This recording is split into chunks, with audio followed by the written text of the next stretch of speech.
Whoa, okay. Thank you, Courtney, for that generous introduction. Thank you, class of 2016 graduation committee, for inviting me. Thank you, President Teresa Sullivan. And most especially, class of 2016. I am so honored to be here with you today. So glad to be back home in Charlottesville. This view is pretty overwhelming. My memories of this place are still so vivid.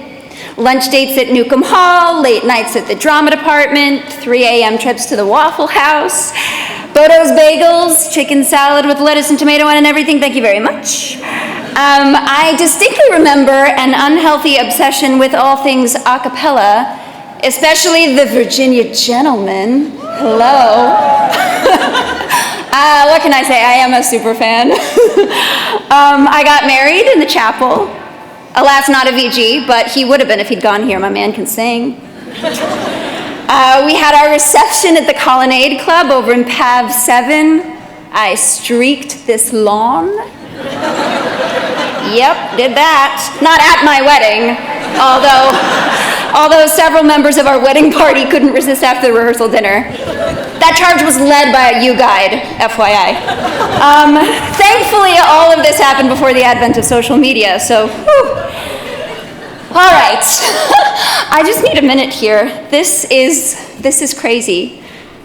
I have to be totally honest, I have no idea what I'm doing here. I mean, when I think about who you've had up here before, Peyton Manning, Ed Helms, Stephen Colbert, what am I doing here? Honestly, when I got that letter 4 months ago from Jasmine Chu of the class of 2016 graduation committee, I was shocked.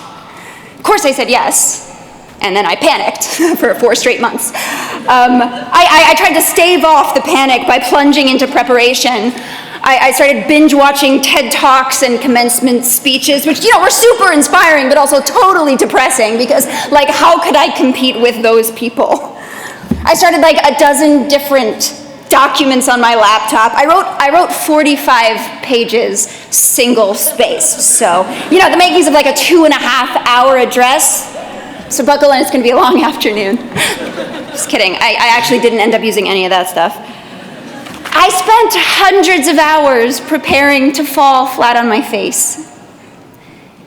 I so wanted to impress you, to inspire you, to step onto the stage and be the star of this show. But then it struck me, this is not my show.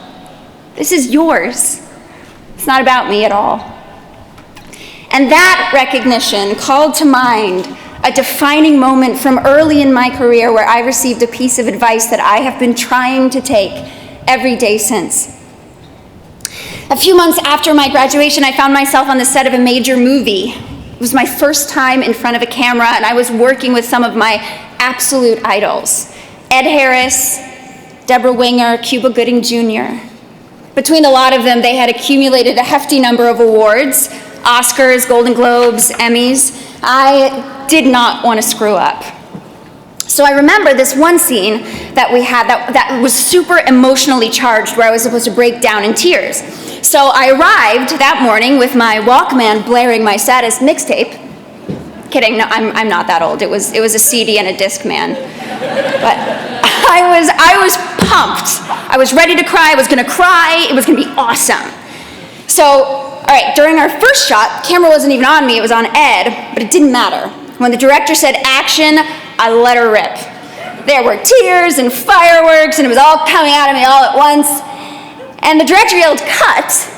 And then there was this sort of awkward silence as I was trying to compose myself. I felt like everyone was trying to look like they weren't looking at me. And then I hear someone say, honey, save it for the camera. You're gonna run out of tears before anyone even sees them. Got it, thanks. I said, bracing myself for another take, grabbing a tissue to staunch the flow of my now completely unnecessary tears.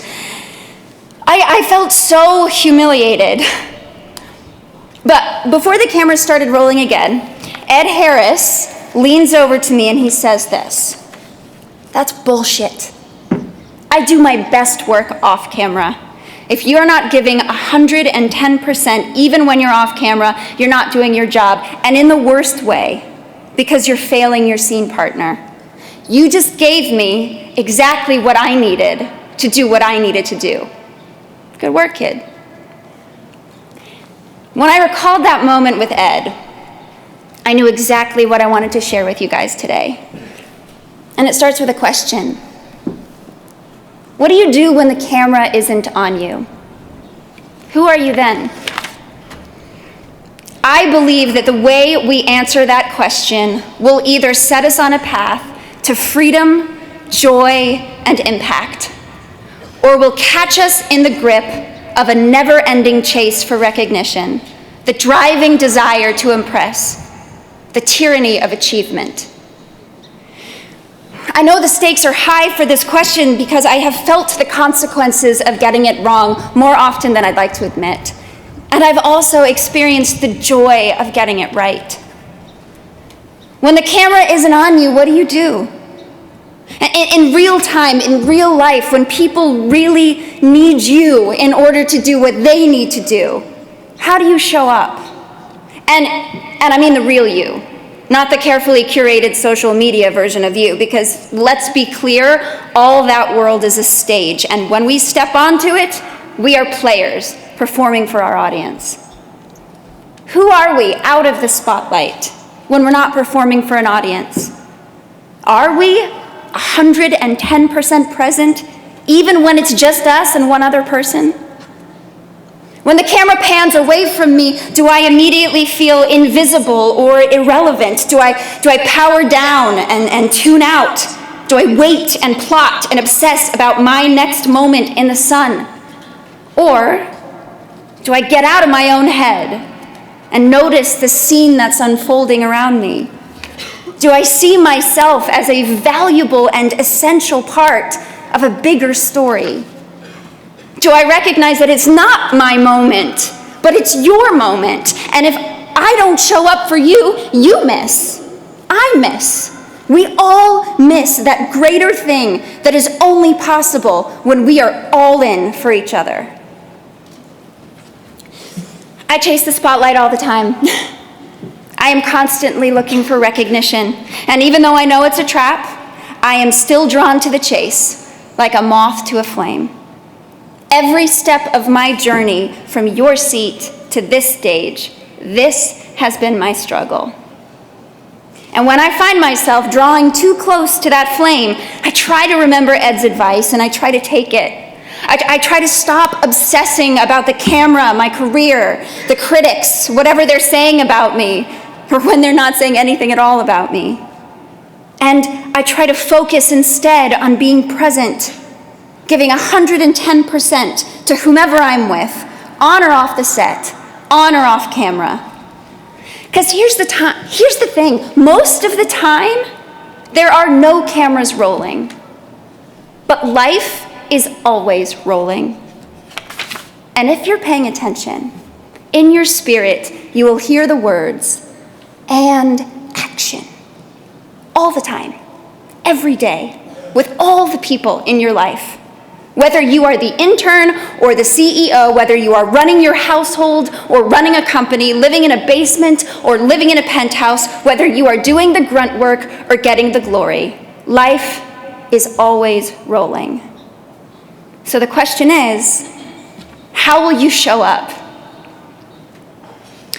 Over the years, I've discovered that when I get that wrong, when I miss the moment because I'm so focused on the spotlight, it's usually for one or both of two reasons.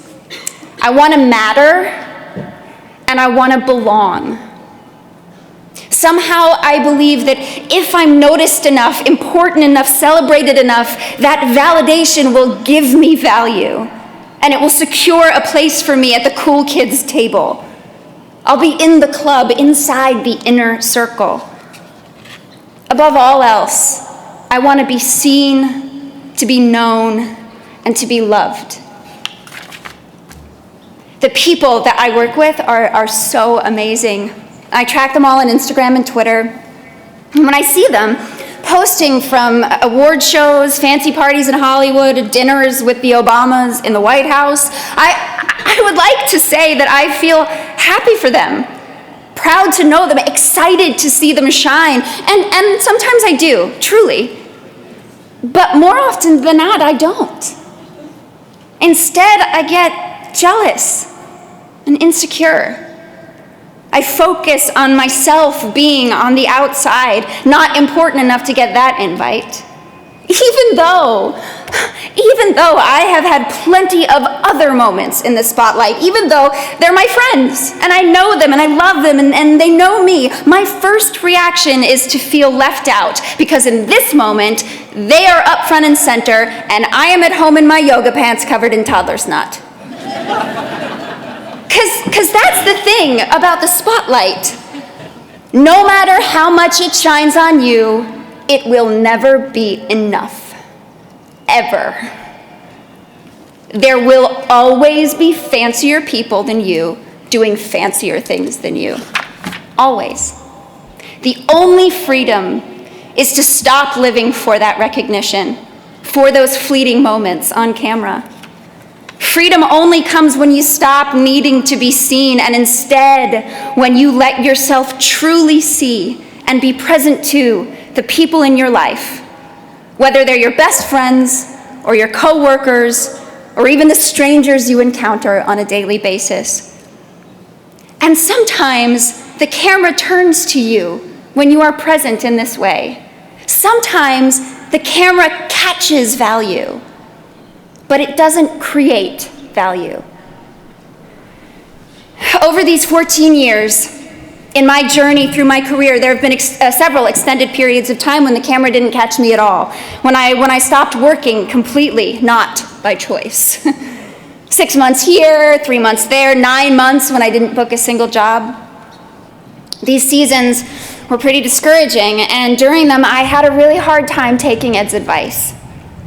One of these long periods was after Everwood was canceled and before I found my way to Gray's. There was this one winter where I tested for 7 different pilots. I got to the final rounds for 7 different TV series, and I didn't book a single one. The only part I did get during that period, didn't even audition for it, just got it. Still have it, actually. You haven't seen it. No one has. Wasn't in a movie or in a play. It won't ever be on TV.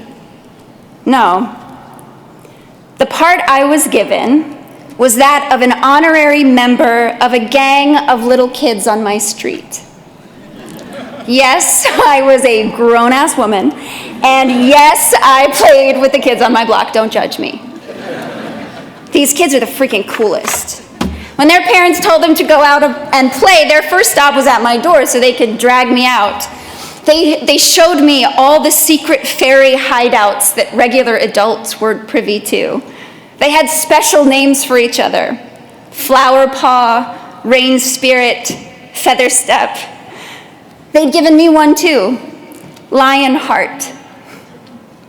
I have a vivid memory of the day I returned home from my 7th pilot screen test. Over the course of 2 weeks, I had been called back and back and back, casting directors, then producers, then studio execs, and now network execs. Man, I was feeling so good about this one. I was killing it at every callback, hitting all the right beats, loving every minute of it. I truly believed that this part was meant for me. I'd spent my morning at ABC Studios signing a contract, tying me to the project in case they chose me over the other girl, staring at the salary I'd be making if I got the role. Everything I wanted was just within reach. I could feel that camera coming to find me. As I pulled into our driveway, my phone rang. It was my agent. Did I get it? No.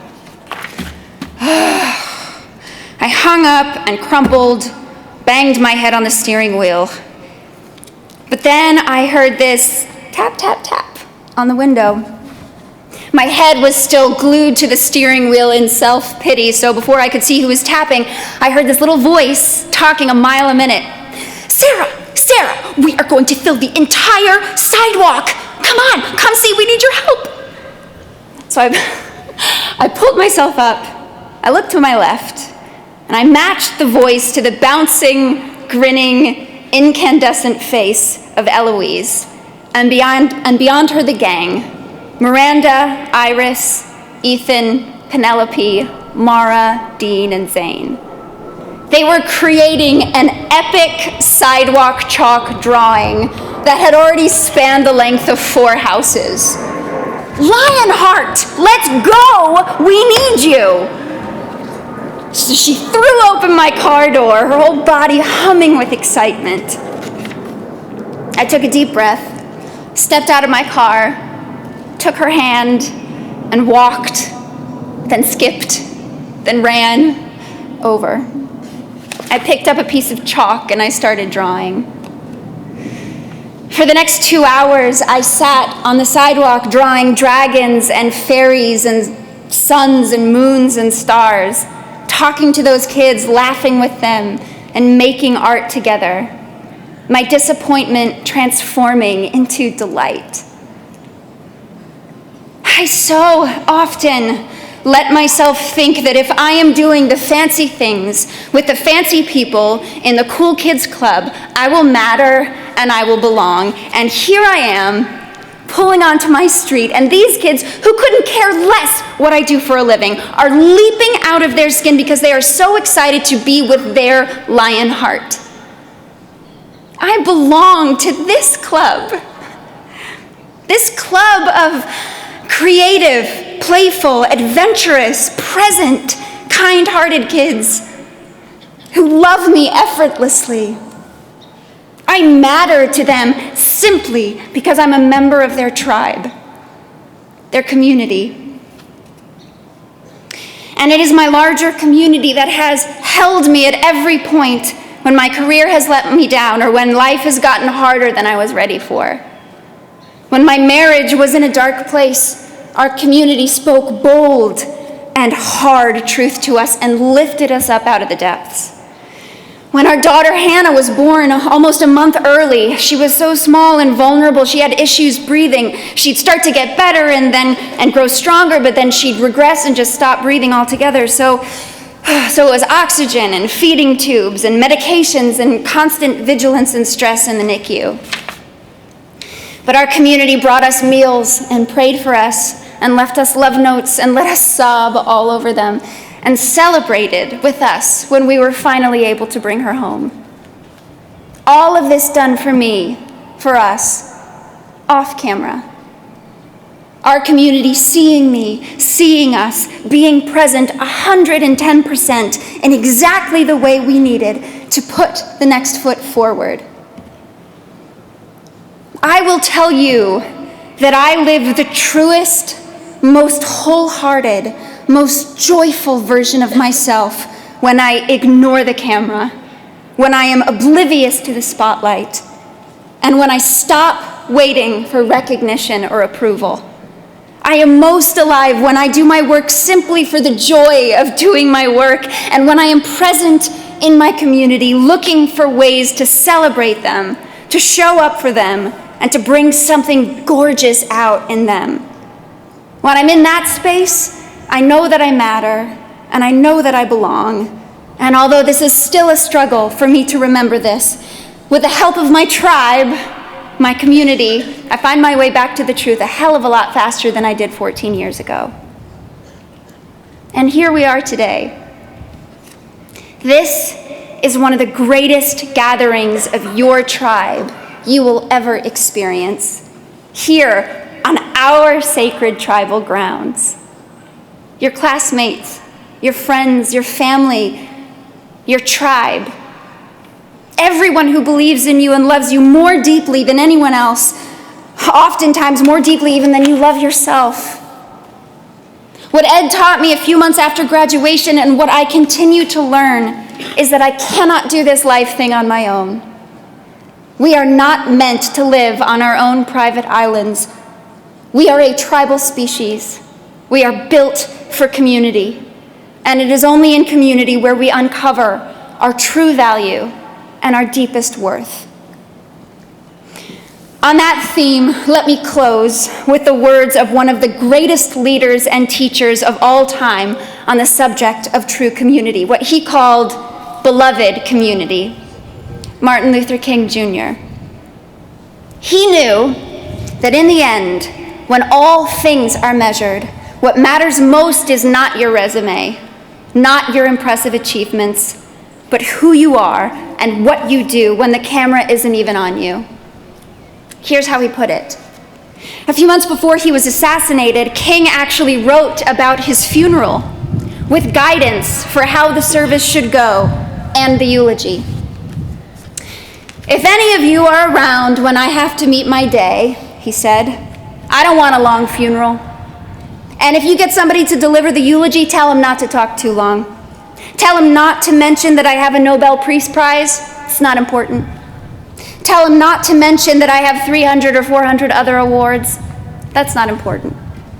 Tell him not to mention where I went to school. I would like someone to mention that day that Martin Luther King Jr. tried to love somebody. I won't have any money to leave behind, but if I can help somebody as I pass along, if I can cheer somebody with a well song, then my living will not be in vain.